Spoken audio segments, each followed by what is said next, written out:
The Raiders have a new GM and a new head coach, both who came from the New England Patriots. Dave Ziegler. I've been saying it all. Ziegler. I think we just found out Ziegler. Yeah. Dave Ziegler as the GM for the Las Vegas Raiders.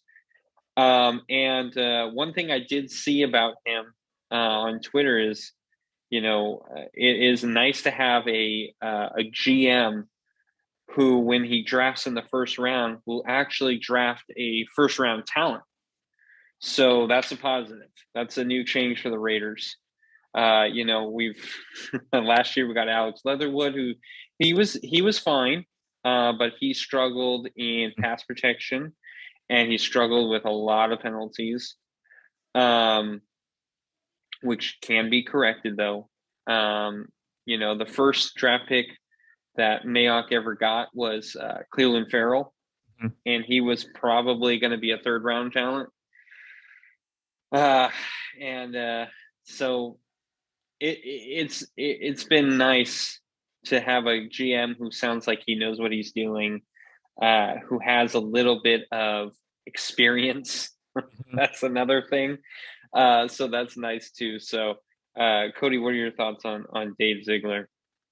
So this is actually kind of a rare one for me. I'm actually very optimistic about the Raiders' future, and I know that's kind of been a complete 180 from what I was saying literally just earlier this season with Mike Mayock and John Gruden as who was leading the Raiders. And, I had voiced to you when we let go of Reggie McKenzie and even Jack Del Rio.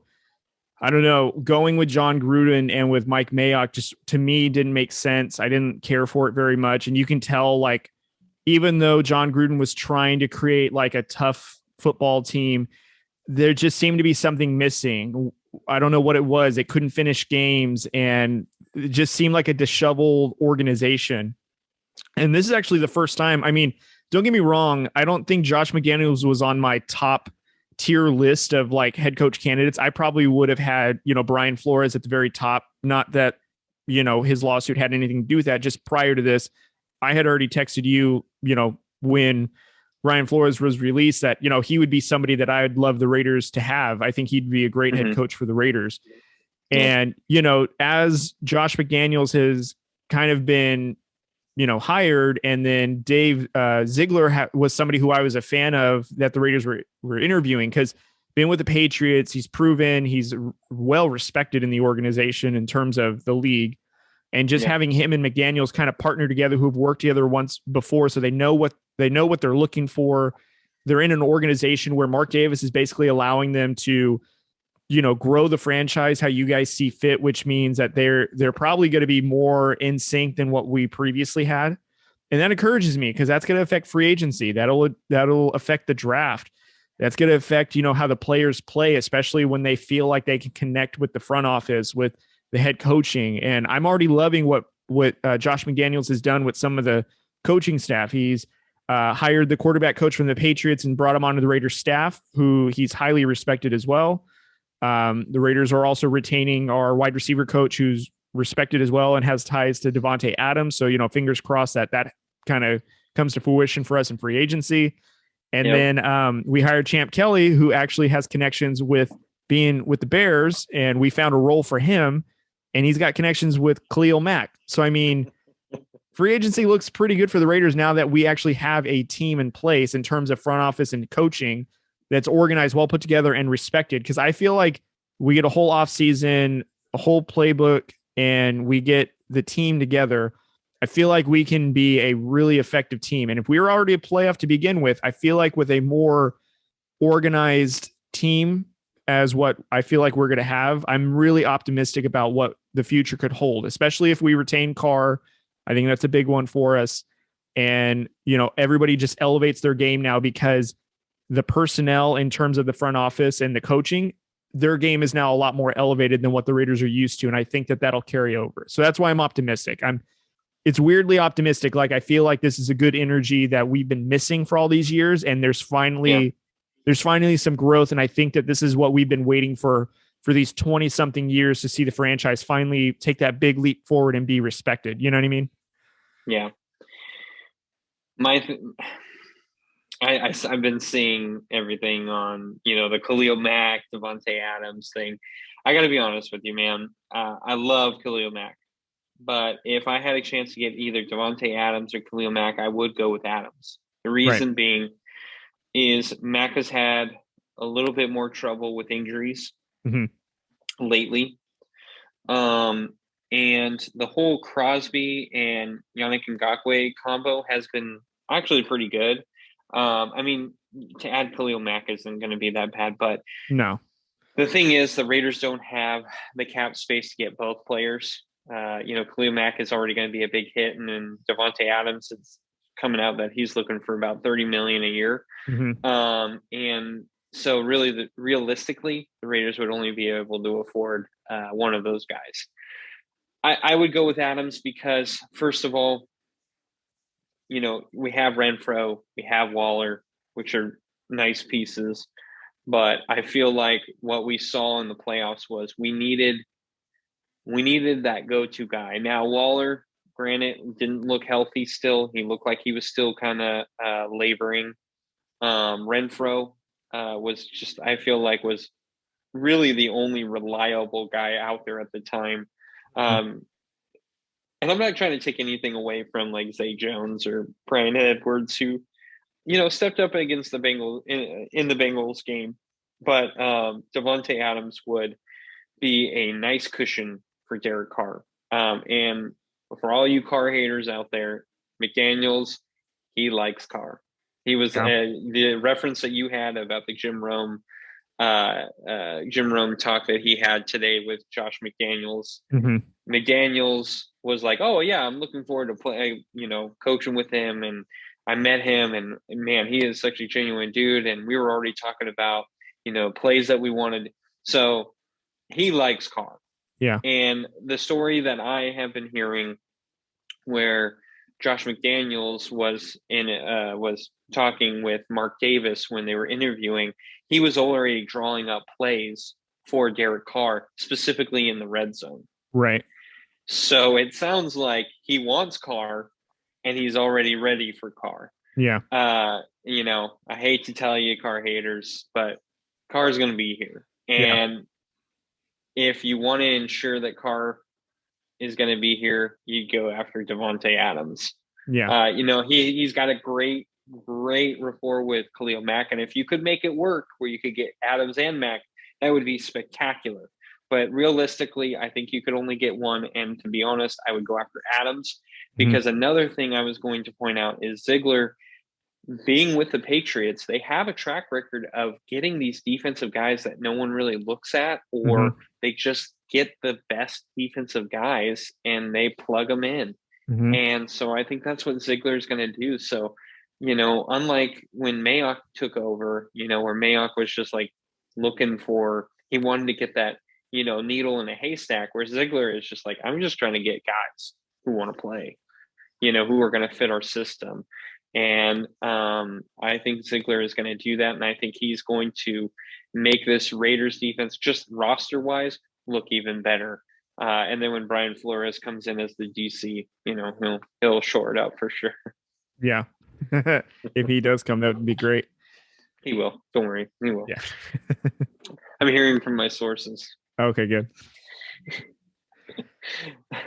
All right. A little quick tidbit on Josh McDaniels, Cody. I'm with you. He wasn't on my top 5. My top 3, I wanted Jim Harbaugh, Eric Bieniemy, and Brian Flores. Those were my top 3. If I were to make that a top 5, McDaniels still wouldn't have been there. But here's the thing. The thing that we had talked about in the middle of the year when Gruden left, when we were talking about, okay, they're going to have to look for a new coach. Who are they going to go after?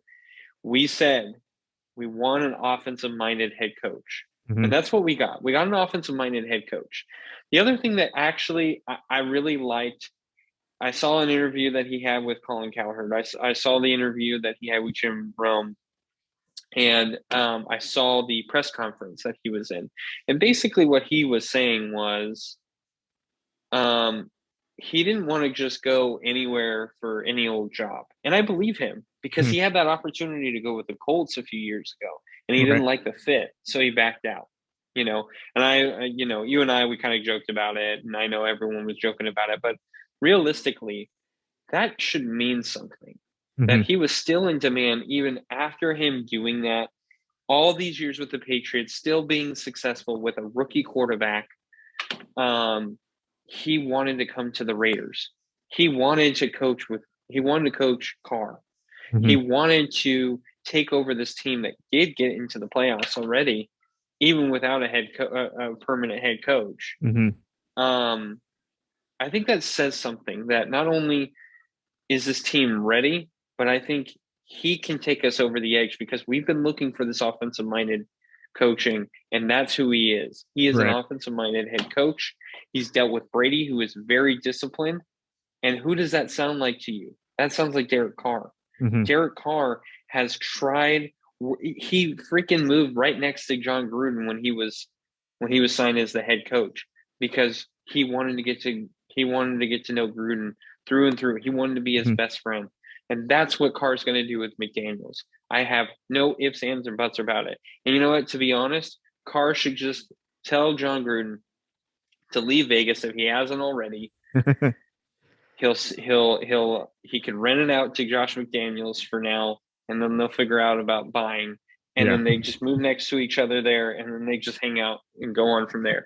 I think that would be the best case scenario. But it realistically, man, I like what Josh McDaniels said. I like that he was saying, I had to learn. I had to go through some stuff. And I like that he was honest about that. And I feel like with Denver, he still made it to the playoffs with Tim Tebow. Yeah. And I think we agree that Tim Tebow was not a great quarterback. He was fun to watch. He was fun to watch. But as a quarterback standpoint, you get into the playoffs with Tim Tebow on that Denver Broncos team that wasn't very good at the time either. They still got to the playoffs and beat the Steelers. Right. So for me, I am encouraged. I think he's got the football mind. I think he's learned from Bill Belichick. And Josh McDaniels, to be honest, doesn't come off to me as being trying to be Bill Belichick 2.0. He seems like he's trying to be Josh McDaniels, but also learned a lot from New England and is going to use some of that he learned from New England. Yeah. And I think one of the things I'm kind of encouraged by a little bit more too is the past two seasons that McDaniels didn't have Tom Brady to be super successful. And it kind of just showed, last season when they had, I think they were kind of trading starting positions with Cam Newton, and I forgot who the other backup quarterback was. Who was it? Are you talking about last year or this year? No, last year when Cam Newton was on the team, and I forgot they benched him and had somebody else for like the other half. I forgot what his name is, but he, oh my gosh, it's slipping my mind. Anyways, it just kind of showed because the team wasn't great offensively, but the argument could be made that Cam Newton just wasn't able to throw the ball like he used to. You can just tell they didn't have the greatest quarterback experience there under center, but that offense still kind of rushed the ball. They were able to nearly be 500, if I'm not mistaken. And then the Patriots, again, progressed to where they made the playoffs this year, or made the wild card. And their offense looked a lot more explosive with a rookie quarterback. And I think that I'm happy to see that McDaniels, without Tom Brady for 2 seasons, showed you that his offense can still be somewhat efficient and it still works as long as it's executed with the right personnel. And, personnel went through COVID, not this season, but prior season. So that was kind of a little odd. This season, they had, Mac Jones, who they were kind of working with, who still showed great promise. They just came across the Bills team that was just, more in sync and on fire. And, I'm encouraged by that because it gave us 2 seasons to see Josh McDaniels' body of work without Tom Brady. Because it's hard to really judge Josh McDaniels when you have someone like Tom Brady because he's so talented. Yeah. But 2 seasons without Tom Brady, kind of like, okay, I can trust this now. This seems like it'll be good. So, and I think it's safe to say too, like Tom Brady wouldn't have been who he was without Bill Belichick. Tom Brady wouldn't have been who he was without, Josh McDaniels. I think it's also fair to say that, and it's also fair to say exactly what you said. Josh McDaniels basically had Tom Brady for most of his coaching career. We saw him briefly without Tom Brady with Tim Tebow. Mhm. Wasn't great, but it was okay, and then we've seen him with Mac Jones, a rookie quarterback who everyone figured was the most NFL ready, but how good was he going to be? And he proved to be okay. I mean, he got them in the Yeah. playoffs. Yeah, they died against the Bills, but that Bills team is really good. I mean, we saw, and Yeah. so I'm actually encouraged. I like the signing more and more, and I don't think it's me talking myself into it. I think it's me realizing, like, listening to everything that he has said and realizing what we have in this team, and realizing what can come of this team. Yeah. So I think it was actually a really good hire, and it could be potentially a great hire in my opinion. It could be really, like, I don't want to say dynasty worthy, but I do want to say, like, it could be good for a few years. Yeah. If everything comes to fruition.